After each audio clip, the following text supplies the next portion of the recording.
हमारी रियासतें खत्म हो गई, तख्त पलट गए, ताज बिखर गए, तलवारें टूट गई, घोड़े थक गए, सवार बेसुध हो गए, जौहर की अग्नि बुझ गई, कौमी एकता की रस्सी जल गई, जहन कांप गए, लड़ने वाले हाथ जुड़ गए, घूंघट उतर गए, खून से लाल आंखें सफेद हो गई, आंसू खत्म हो गए, और इन सब से भी बढ़कर हमारा ईश्वर हमसे रूठ गया।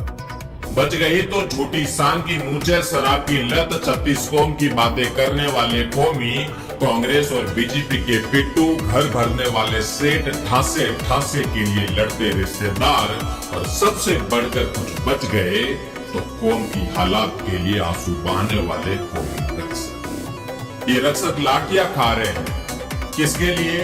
अपने इतिहास के लिए। 1400 साल का गौरवशाली इतिहास 14 साल में चुरा लिया जाता है, और हमारे संगठन, हमारे नेता, हमारे रजवाड़े निंदा करके सो जाते हैं।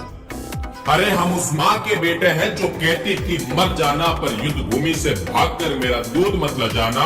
हमारी पत्नियां हमारे जीवित रहते हुए अपनी चूड़ियां तोड़ देती, बहनें माथा उठाकर नहीं चलती, उन्हें ग्लानि होती कि वह एक कायर पुरुष की बहन है। अरे हमारी भिड़न तो ऐसे योद्धाओं से हुई है जिन्हें संसार के बड़े लड़ाका माना जाता है। माँ भवानी की सौगंध, हमने उन सबको पानी पिलाया हुआ है, जबकि हम मुट्ठी भर लोग हुआ करते थे। अब नहीं, बहुत हुआ इतिहास चोरी, अब हमको मिलकर लड़ना होगा।